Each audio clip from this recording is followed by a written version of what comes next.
Hello and welcome to another video which is going to show you how to get the top grades.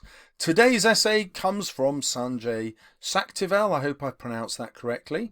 He has given us all of his essays. Thank you so much, Sanjay. And he got 158 out of 160, an obvious grade 9 in his literature. Now, interestingly, we are going to look at the Macbeth essay, and that's the one where he dropped these 2 marks. So you're going to learn something really useful about the mark scheme here, and it's this. How on earth do you write an essay which the examiner finds convincing and then puts you at the top of the mark scheme? Now, when we go to Sanjay's essay, you'll see that the first point he makes, the examiner thinks is only clear understanding. And then the next points he makes, the examiner says, yes, I think that's thoughtful and developed. And then what finally convinces the examiner is that these thoughtful and developed points keep coming and coming, and eventually the examiner is convinced. So we'll be exploring those examiner's comments at the side here and thinking what Sanjay could have done to get full marks. And you'll also come across all his ideas and his style of writing, which you can steal for your own exam response. So let's start with the plan. Now, like most very able students, he doesn't spend long planning. This is because students who do well, really well in the exam, already know what they want to argue. It's already in their heads, not because they're geniuses, but because they have thought about this in advance. They've made notes in advance. The quotation that he's zoomed in on is the unseamed him one. That's obviously come from the extract, and he's done what brilliant students do. What he says is, right, how can I link this to Shakespeare's purpose? Because I know that if I link it to the purpose, I'm going to be in the top of the mark scheme. So he's made a note here about how his purpose is to flatter King James and to seek the patronage of King James, because Shakespeare wanted his play company to become the king's players, and obviously they earned more money when they performed in front of King James at court. And remember, Macbeth was performed at court, not in the theatre to start with. So it was written especially for King James and the nobles. Now, I've told you a lot there, and you'll see that Sanjay hasn't written that all out. He's written the key words that help him remember the points that he wants to make. He knows all that stuff because he's prepared it in advance. Equally, he's argued that this is a cautionary tale. And there are all kinds of cautions that he could talk about here. There's obviously the cautionary tale that you should not commit regicide. And he is therefore protecting King James from the nobles who might well be thinking about committing regicide because they want to get rid of him, just like the Catholics did. The other cautionary tale, I don't know if Sanjay will deal with this, is the idea that Lady Macbeth represents, as close as Shakespeare could get, to an idea of an equal partner in a Jacobean marriage. And you can see this as a cautionary tale about giving equality to women, or a cautionary tale about the extreme lengths that women are forced to go to because they're not given equality. And then the final point is about avoiding suspicion. Now, this is quite a weak one. I'm not quite sure where he was going. But what we do know is from the brevity of his notes, you can see that he's planning exactly what he's going to say, using key words that fit with stuff that he's already revised. The other brilliant thing about this kind of plan is it forces him to start by zooming in on a quotation, and it means he doesn't waste time. What did that take? 30 seconds? And then he can go in and start getting marks. Now, the next thing you need to do is have a really strong thesis. I teach my students to have 3 parts to their thesis. This one has 2. So in the archetypal Scottish play Macbeth, Shakespeare portrays the effects of usurpation through the protagonist Macbeth. He also shows how violence can lead to moral failure. Now, this is where he hasn't convinced the examiner. So one way he hasn't convinced the examiner is he hasn't explained what the point of the usurpation is. What is Shakespeare trying to show are the effects? Well, it was in his plan. It was to flatter King James and to have a cautionary tale. Now, having done that plan, those words, that language needed to be in his thesis. He'd already done the thinking, but hadn't used it to write a convincing thesis. He also shows how violence can lead to moral failure. That's a really interesting idea, and we'll see if that's followed through in the essay. Let's have a look at the first paragraph, which has only been described by the examiner as clear. In Act 1, Scene 2, Shakespeare employs Macbeth as a construct to advocate the quintessential form of a Scottish soldier. He unseamed him from the knave to the chops, highlighting Macbeth's combative expertise. The violent imagery depicts the violent attributes that Macbeth possesses. Also, Macbeth fixed his head. Shakespeare utilises the head as a motif for Macbeth's moral decline. So there isn't really a clear link between this unseaming from the chops to the fixed his head. And there isn't a link between the killing and his moral decline. We don't see how he goes from being a typical quintessential Scottish soldier, a heroic figure, to a villain in this piece. Now, I know Sanjay knows that, but he hasn't explained it, and that's why the examiner is not convinced yet. He is seen to be at his moral peak here when he defends the king by killing enemies, but at the denouement of the play, Macbeth is described to be the usurper's cursed head.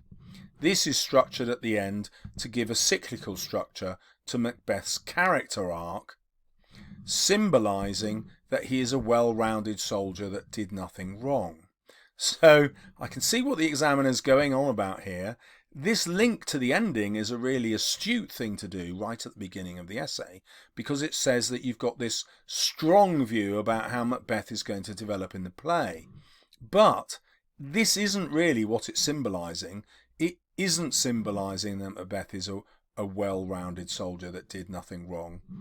It's symbolising Macbeth's hamartia and the effect of it, and how even the most heroic figures can become victims of fate and their own hamartia. In Macbeth's case, most people argue that's ambition, though if you've been following my videos, I don't particularly favour that one. So the main thing you need to pick up on here is that you have to keep coming back to Shakespeare's purpose and stick to the purposes you've learnt in your revision and that you've put in your plan. And Sanjay isn't doing this. One of the main reasons he's not doing this is that he started straight in with the extract. Now, the problem with starting with the extract is, yes, you do find great quotations to write about, but automatically your mind starts thinking about these quotations and deviates from the plan. And I think top students are much better starting off with an analysis of other parts of the play first, answering the question, and then bringing in the extract to match the ideas you've already come up with. And you'll make a much better job of linking the extract to Shakespeare's purpose if you do that. Sanjay does build towards that next. Shakespeare may have created this bloodthirsty protagonist in order to create a cautionary tale, deterring any future regicide attempts against King James I, as they too would be overtaken by the inevitable fate that would overwhelm them. Now you can see the examiner's got more excited here. This is a much more thoughtful point. But now that we can see how Sanjay's thinking, we realise that cautionary tale was in his plan. How much better if his thesis had included that phrase, and then his first bit of argument would have written about the cautionary tale. Can you see how that would have built a much more convincing argument for the examiner? And convincing, remember, is at the top of the mark scheme. Now Sanjay is going to go into some really powerful analysis of language in AO2. But the problem is, because he started without his normal level of skill, the examiner doesn't immediately leap to make that level 6. They see it as thoughtful and developed rather than convincing. Let's see what I think is actually very convincing. Let's have a look. In addition, Shakespeare presents Macbeth's violence to have stemmed from spiritual malpractice. The captain praises Macbeth by telling Duncan how all's too weak for brave Macbeth. The juxtaposition between weak and brave serves to foreshadow Macbeth's later descent into the witch's blasphemous regime. It praises Macbeth as he is said to be brave, but the syntax as weak being structured just before it almost predicts Macbeth's future. Alternatively, so giving an alternative interpretation is always a way to get higher up the mark scheme. This links to later in Act 1, where the witches use equivocation to confuse and disorientate Macbeth and Banquo's moral compass. They tell Banquo he will be greater and lesser than Macbeth. So Sanjay's jumped on to another point about Banquo without tying this one about weakness and bravery to his thesis at the beginning. He's not linking it to the idea of the play being a cautionary tale or about linking violence to moral failure. Now he could do, certainly he knows how to link it, but under the pressure of the exam he's not done it. Now, in our next section, we know from the examiner that this is going to be level 6. They tell Banquo he will be greater and lesser than Macbeth. Perhaps, and this is another way to show the examiner you're considering more than one interpretation using this conditional language, perhaps Shakespeare is subtly suggesting that Macbeth's violent acts are a result of the witches, as they were the pivotal force that caused Macbeth to start his series of murders. This would evoke a Victorian audience. Oh dear, well, the examiner hasn't spotted that. Should be Jacobean. The perception that the witch's power is commendable and highly seductive. This would largely please King James, as he wrote the book Demonology, which expressed James's admiration of witches. Therefore, Shakespeare could have allowed the witches to be the driving force of Macbeth's violence, so that the king gives them patronage and sponsors Shakespeare. Now you can see that he's linked back to his thesis there. Remember, he was going to write about patronage, and the examiner's been convinced, because this is a really good bit of context, to link back to his interpretation of the quotation. Now what's interesting for me here is the examiner, I think, has been swayed by this argument because they already believe it themselves. And they're not convinced by this idea of the juxtaposition between weak and brave, because that's not something they already believe themselves. And that's just human nature, I'm afraid. So let's look at the next paragraph, which the examiner again is saying is thoughtful and developed rather than convincing. In stark contrast, we are also presented with the perception that Macbeth is a tranquilized and loving person. Not sure what tranquilized means here, perhaps calm. In Act 1, where that should be instead of were, he writes to his wife regarding his encounter with the three weird sisters. He addresses her as his dearest partner in greatness. This connotes a feministic view and how he feels that he and his wife are equal. Now notice that the examiner has decided straight away that that's only, I say only, thoughtful and developed. It's because they don't agree with the point. Now that's a shame, because it's a point that I do teach in my videos. But my point here is that human nature will stop the examiner valuing all your answers. But when you make enough points that are at level 6, you will still get there, and the examiner will kind of overcome their natural bias. So let's dig more into this feminist perspective. This is further emphasized by the superlative dearest, depicting a sense of endearment.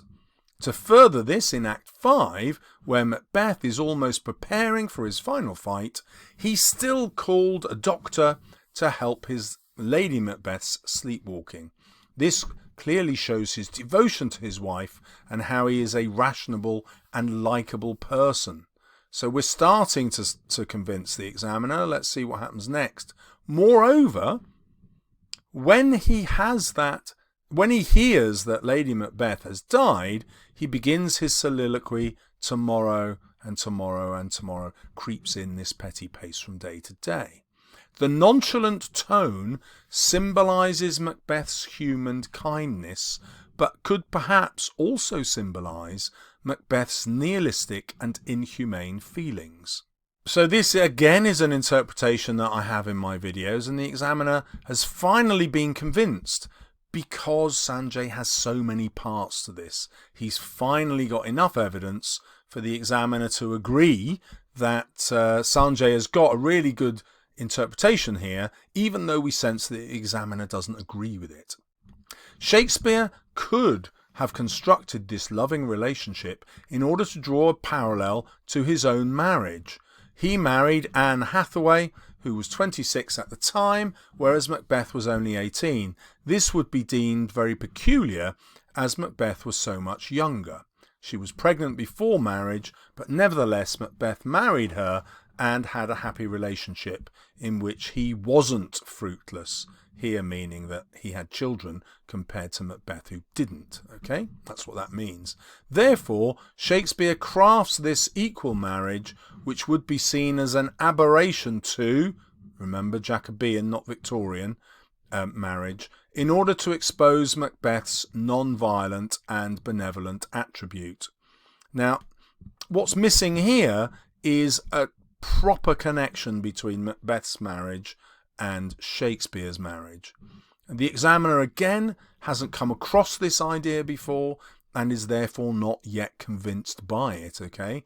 And really, this is because Sanjay hasn't made enough of a link in this last bit here. It doesn't help getting Jacobean wrong. Let's move on to the next paragraph, which is going to give us a bit of level 6 context. On the other hand, Shakespeare criticises Banquo to contrast Macbeth's violent nature. Macbeth was intrigued by the witch's prophecies, but Banquo neither begs nor fears, showing his scepticism. His Christian morality is commendable here and gives the audience an impression of his nobility. So this is totally conventional. Every single examiner will have understood this from their own studies of the play, and you can see where this examiner is thinking, oh, I agree with this, I'm going to give it a higher mark. In contrast, Macbeth is overwhelmed by the prophecies and commits, it should be instead of does, the cardinal sin of regicide, and thus committed an unecclesiastical crime against God. So now we've got a very well argued point about the context, which the examiner is rewarding, I think also because it's one that they're familiar with and they agree with.